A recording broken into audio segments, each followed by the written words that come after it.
following program is classified G. It's suitable for all ages.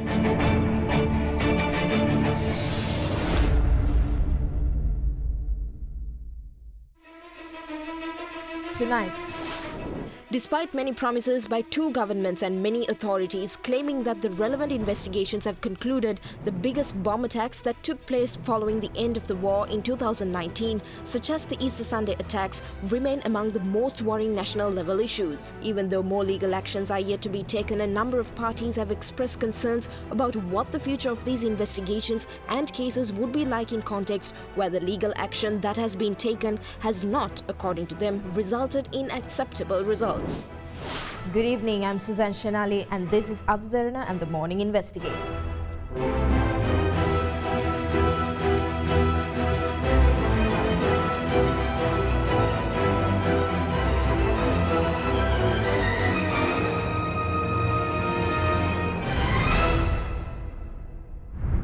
While this matter has been one of the most widely discussed topics within Sri Lanka recently, it was raised before the international community, and Colombo Archbishop Malcolm Cardinal Ranjith is seeking the international community's support to get the justice he thinks Sri Lankan authorities have failed to deliver.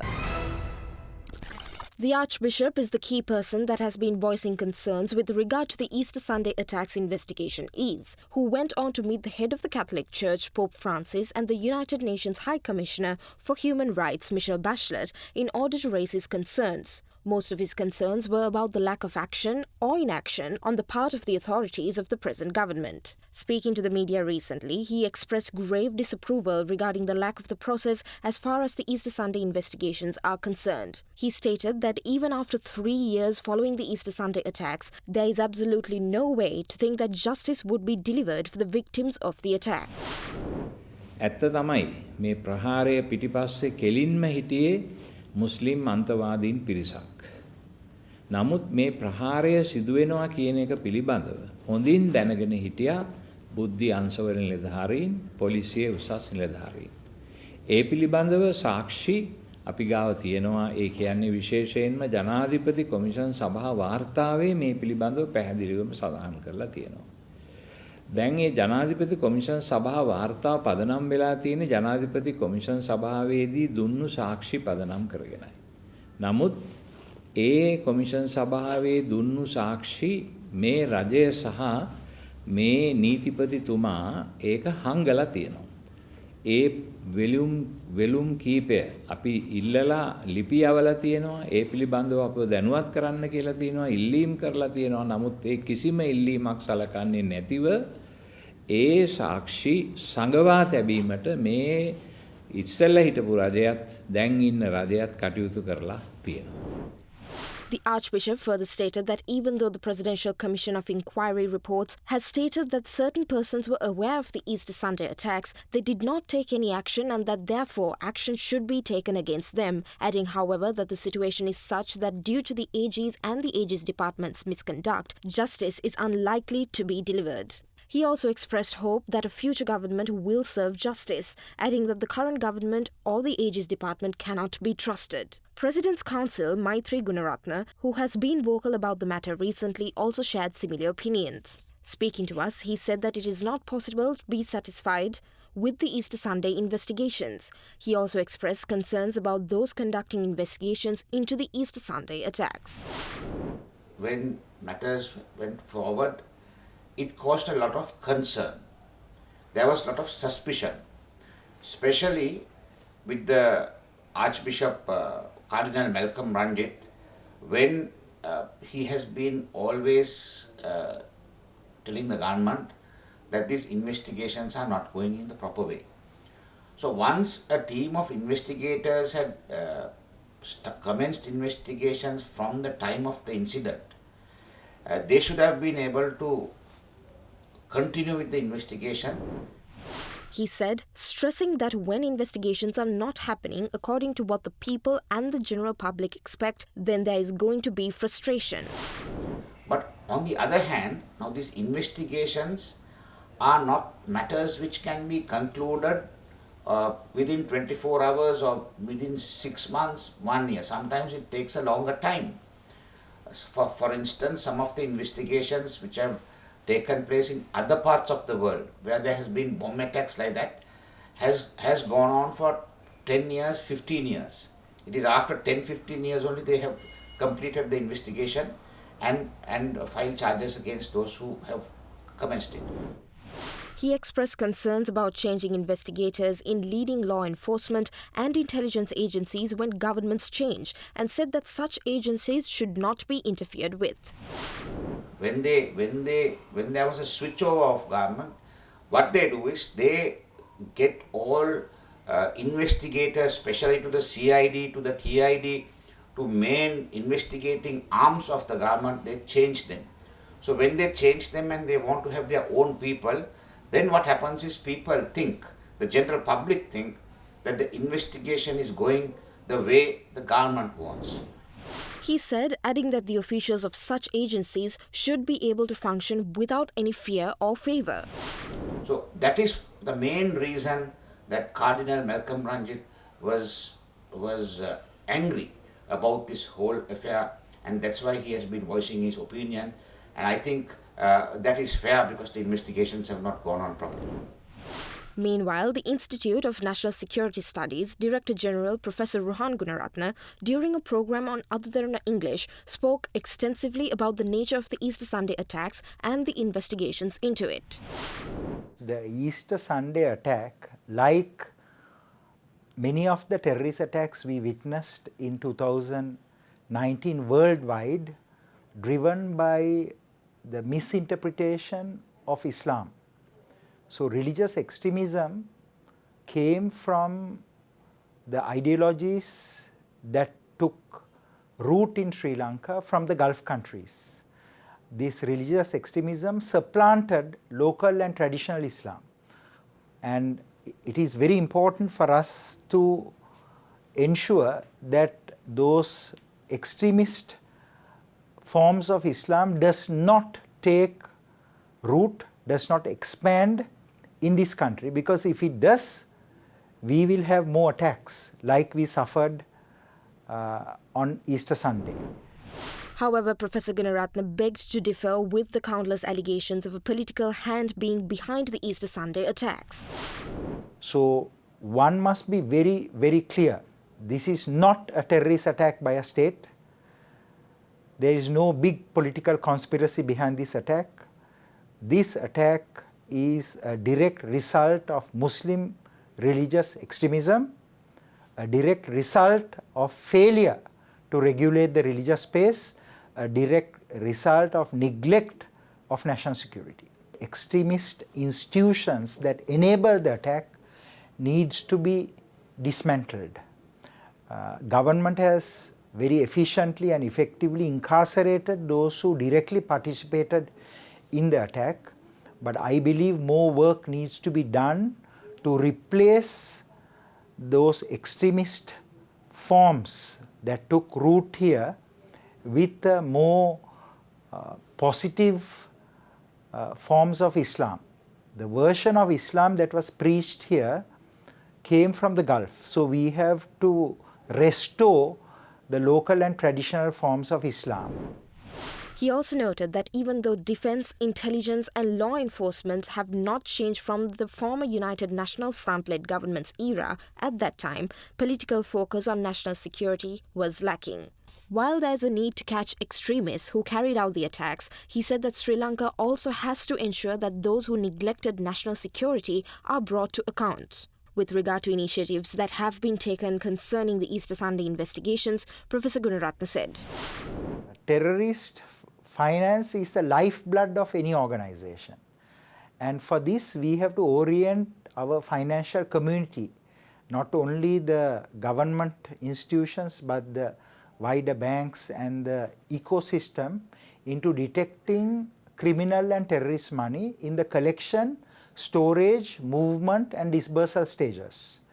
We have created the financial intelligence unit, but we need to train our military, law enforcement, intelligence to track the money. So we have to do more training and more orientation of our security forces in that direction. Pointing out the international community's efforts aiming to curbing terrorism and extremism, he added, and it is very important for us to work together with the international community, the international intelligence services and the investigative services, so that there will be proper justice that will be meted out, so that it will deter any future individual organization that will support and participate in terrorism in this country. Meanwhile, former Bar Association of Sri Lanka President and present Senior Advisor to the Justice Ministry, U.R. De Silva, explained the complexity of the investigations into the Easter Sunday attacks. He noted that it is not possible to compare the Easter Sunday investigations to other cases because it is a complicated matter. A particular commission where we are concerned about is Janak De Silva, Justice Janak De Silva's committee, where they have completed their investigation and then they have submitted the report. In that particular report, they have suggested various things and given their opinion about that, but that does not mean that we can straight away file cases with regard to that comparing this particular report. We have to wait till the Honorable Attorney General decides whether to file indictments or not, because after investigating done, then they can decide whether to file cases. So for this purpose, it took a long time, and we have come to know that the police have investigated these matters under the instructions of the Honorable Attorney General, and on that basis, they are filing cases one by one in various parts of the country. They have filed cases, and we are expecting results in due course. It will take some time. We can't expect in 1 or 2 months. He pointed out that in the case of the 11th September 2001 attacks that took place in the United States, it took around 20 years to finalize the investigations and the cases. So these type of cases, it will take some time, but the government, it is the duty of the government to expedite these matters after discussing with the Honorable Attorney General. Even though the experts who spoke with us shared different opinions about the Easter Sunday investigations, they all agree that the investigations should be expedited and that the government and the authorities must take the necessary steps in with that regard. However, the matter has now attracted the international community's attention. We will discuss more after the break.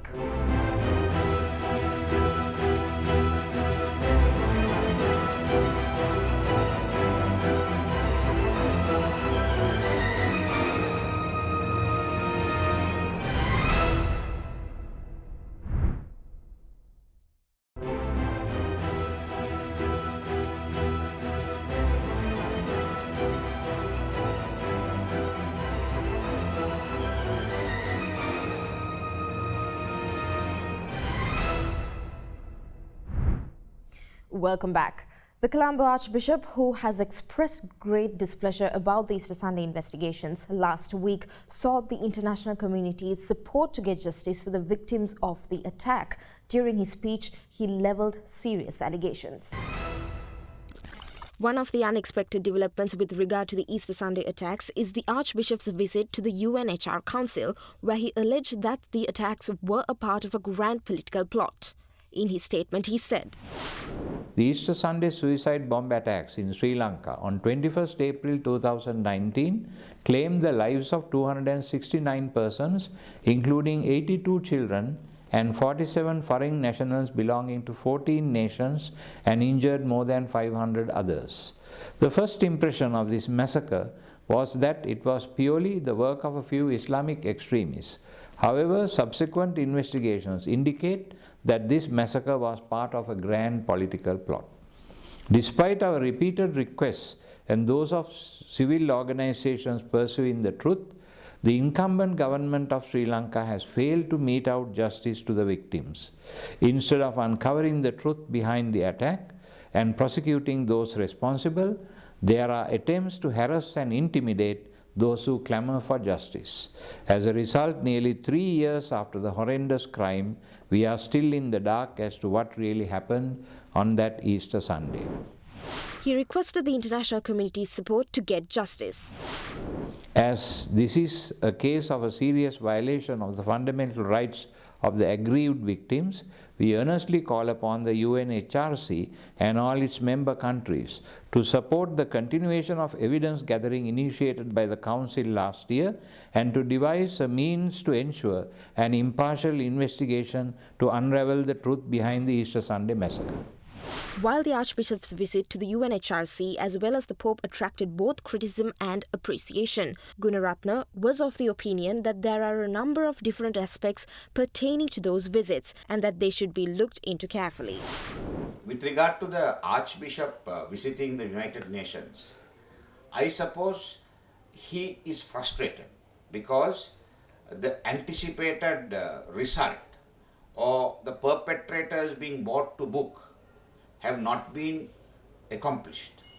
So therefore he has been pressurizing respective governments, saying that the investigation must go on, the perpetrators must be brought to book, and he has been continuously doing this. But unfortunately, since results as expected by Cardinal Malcolm Ranjit have not been forthcoming, what he has done is he has thought he should take it to the Vatican, he should take it to the UN, he should take it to the UN General Assembly, which is not a good thing for Sri Lanka, especially because we should be able to sort out differences, our problems internally. So when the internal mechanisms break down, especially the police, when there is a breakdown in investigation process, when there is political interference, especially when there is interference with the judiciary, judicial processes are being interfered with, I mean, people can see, people have no faith. He stressed that the people have lost faith in the police and also in the judicial system. He noted that in a context where internal systems have collapsed, people such as the Archbishop visiting the UNHRC is understandable. He added that various people have had to voice their opinions before foreign bodies because at least they feel that getting some kind of justice is possible and that their cases will at least be discussed in the proper way. On the other hand, one cannot expect, or the Cardinal and the Catholic Church cannot expect exactly things to go as they have planned or they want it to go. It has to, all investigations, all cases will have to be led by a proper investigation and what comes out of the investigations. Irrespective of what the complainant or the aggrieved party feels what it was, they have to go on solid evidence. Even the Cardinal has to be very careful when he speaks. He cannot speak without any responsibility, because what the government is doing is, moment the Cardinal comes out with an outburst, they try to arrest some people to just satisfy the Catholic Church. That is also a completely unacceptable way where the investigation can go. And even as the aggrieved party, the Catholic Church also should be able to control itself. We understand, they are all very anxious that these people should be brought to book. We understand, but you cannot bring innocent people and harass innocent people in the process. While for the victims of the attack is the hope of the majority of the Sri Lankans, the process of achieving that justice through investigations and prosecutions is a pressing concern for many people due to various reasons, including those mentioned by the Archbishop. Although this justice is necessary and urgent, as the legal professionals explained, this is not an ordinary or simple incident, and therefore every move should be supported by concrete evidence. In this context, while seeking justice is the ultimate goal, how that justice is achieved is also extremely important. In case you have missed to watch any of the programs we aired tonight, you can always rewatch by catching us on our YouTube page, youtube.com/Derana English. Thank you for taking the time to join us on Investigates. We'll return next week with another matter that affects you and me. Till then, see you soon.